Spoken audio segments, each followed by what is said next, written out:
Session 13, the sun and the moon. I had some last couple of weeks. I talked a little bit about the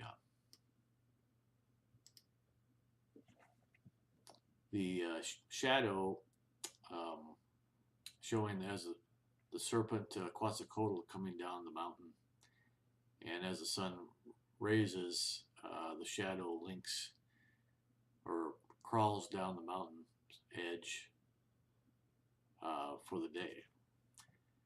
And so I went out there again and thought I better get closer because I've been a few miles away with a telephoto lens or camcorder, and it could zoom in. So I thought, well, I need to see if you can see this close up because ancient people wouldn't have had telephoto lenses. So I went out there yesterday and went back in about a mile. The closest mountain ridge line I could get without getting too close, you wouldn't be able to see it because you'd be hidden by the other ridge lines next to the mountain. So about probably 2 miles away, and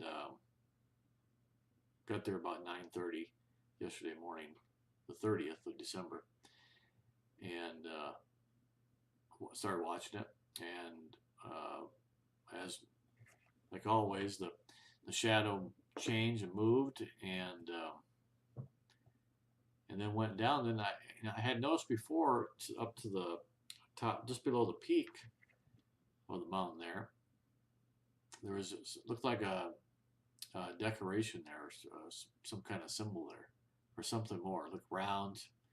Couldn't make it out. I thought maybe it was an effigy of a bird. So yesterday or last week I went out or was looking at some video and noticed that it's a circle, and then there's a crescent moon on the left side of it. I could just barely make out. I thought, wow, that's pretty substantial. If that's real, that really looks like that. It's just not the camera or the computer playing tricks with the pixels or something. But so I went out there to look at it, and it took a while to see. First, it shows up as the circle, the sun.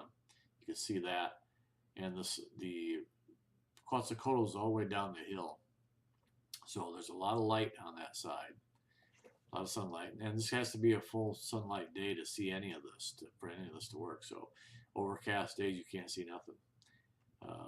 There's no shadows, and there's none of this here. So, yesterday was a sunny day, and about 9:30 in the morning I started watching, and I think this probably happens all year long. Um, I've been out here for the vernal equinox.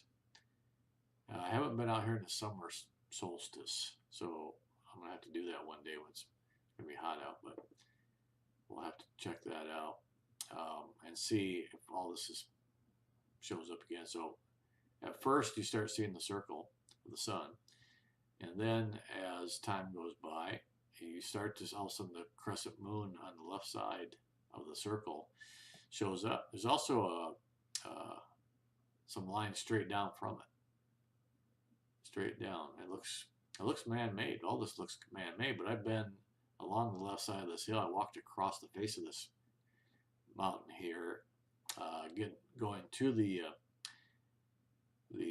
white geological formation, and then I've been on the top of the mountain and backed around the other side and down. So, but I wasn't looking for anything. But some of the video I have of the area, I can look back and look on the side. You sure don't see nothing. So either it's a natural formation that is that's unique and it has these shapes when the shade hits it just right, which is pretty magical in itself, divine, or somebody had a knack for making things that could be seen in a perspective of the summer solstice alignment. I know the face cave on the other side is, I believe, is Huichipuchal on the other side, the grimacing skull in the back of the cave there. I believe somebody made that with as a perspective.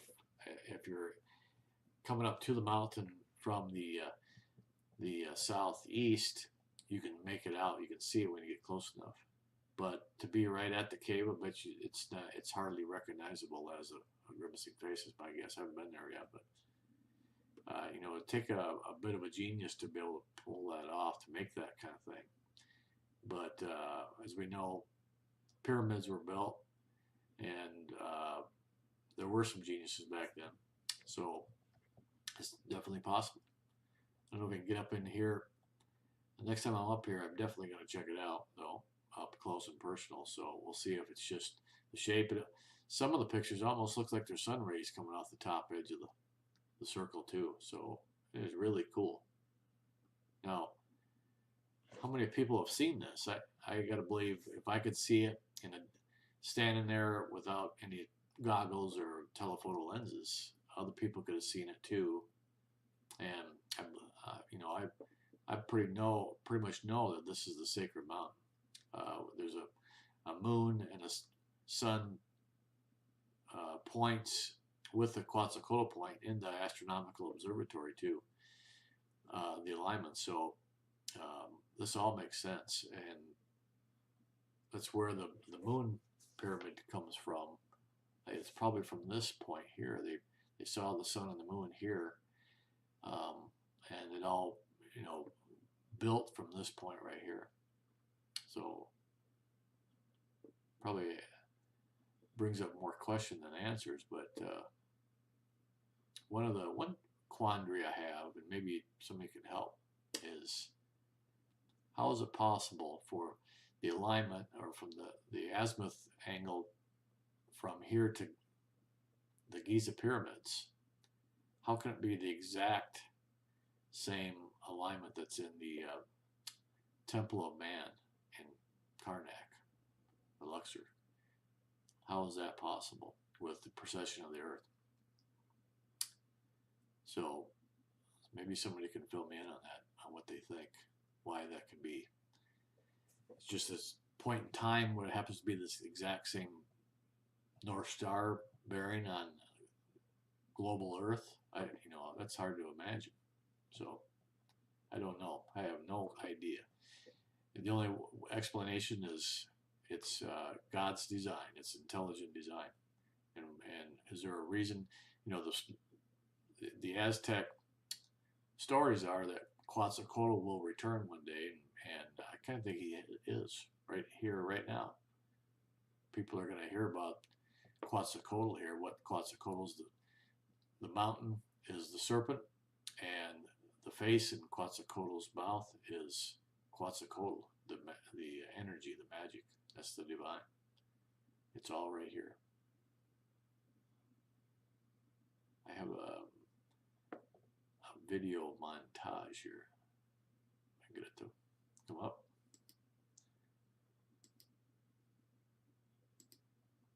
So here's some. I was just kind of trying to point it out. Some people can't see it. I know some people can't.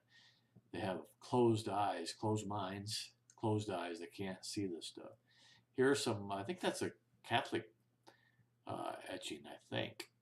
And here's some other old ancient from other parts of the world with the crescent moon and the sun. So people have seen the similar shapes. That could be the lines coming down from it. Here's some South American, Mesoamerican, is a moon and the sun. Here's the distant view of it. Here's another possibility. I was just scribing lines on the shadows to see what things could look like. So it might even look like this, depending on the time of the sun shows different things over time. So about the moon's only showing about 20-30 minutes. Then it just fades away. So the moon's not there the whole time. The circle is for the sun. So I think this might be Catholic, maybe Mary right there. So very cool, very interesting.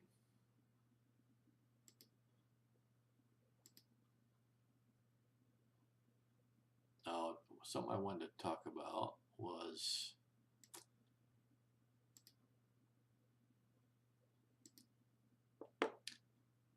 the face or the head Quetzalcoatl. I call it the face of Quetzalcoatl. Here's the face. And something that I thought was kind of cool is the shape of the nose. It's kind of a broad shape. There's even kind of a line right here, so it's not a pointy nose, European nose. So I thought that was kind of interesting that there's a bit of a pug nose there. Maybe a African feature. I know the Olmecs have talked that they're the earliest civilization that we know of in this area, or south of here. I believe they were up in this area. They helped create the 260-day calendar here at the Moon Temple Observatory. And I believe they knew that this was here, and they saw this, and the colossal heads that have been found, I think there's 13, have the facial features of African. And so there's been a lot of controversy, a lot of discussion about that. Let me pull up a face here of a colossal head here.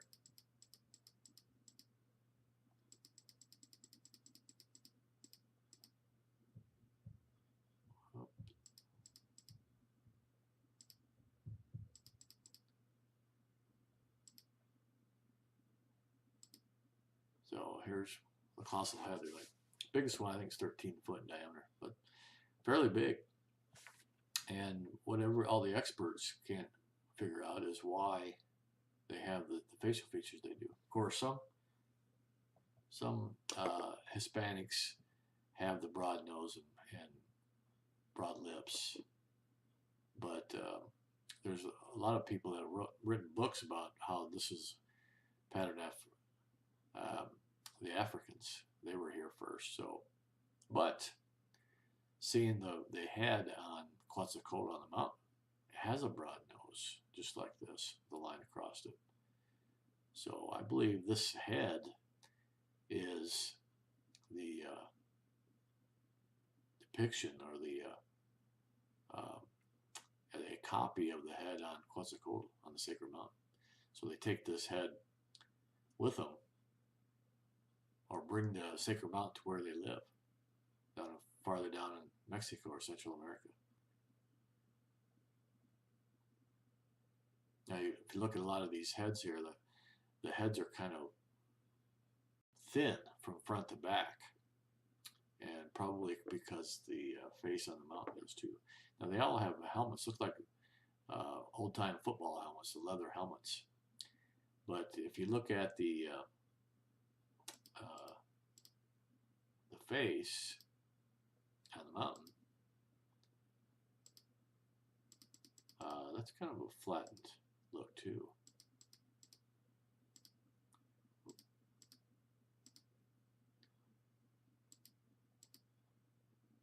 So I could see how they make a flattened head to make it look like that. So next time I'm up there, I gotta look at this closer too.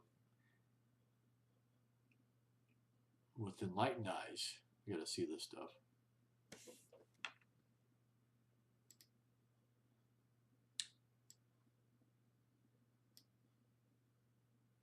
So it's quite a mountain. And I believe there's a lot of history right here. And it's going to explain a lot of unknowns in anthropology. And eventually it'll come out. But this place is real. The energy here at the face here, at the chin, is real. It's in your face. You can't deny it. When I noticed it, my first question to myself was, how come nobody's ever noticed this before? But I believe apparently thousands of people have. And for thousands of years they've known about this. That's probably why the Spaniards came here in the first place, to search this place out. And all this was covered up by the Jesuit priest and the Catholic Church at the time in the 1500s. And they squashed it. They really studied the Aztec priests here. And after about 60 years, priests came back here or to Mexico and burnt everything they could get their hands on. Only a few things survived it. So they definitely did not want the masses to know about this kind of thing, about consciousness and this whole religion, for lack of a better word. It's really not religion, but so with that, that's all I have for now until I have a new discovery. So until I find something else, the weather's perfect. Anybody can go out here too, by the way. Take the Peralta Trail Road off of Highway 60 west of Phoenix or east of Phoenix. Go to the trailhead and hike up and head toward Coffee Flat. And you get up on the first ridge, and you can about 9:30 in the morning. You can sit and watch this shadow on the mountain slink down the hill. It takes about 2 hours, and then you can see the sun and the moon. Hour and a half, 2 hours. So anybody can do that. Anybody can see this too if they get in the right spot. So feel free to ask how to get to these places.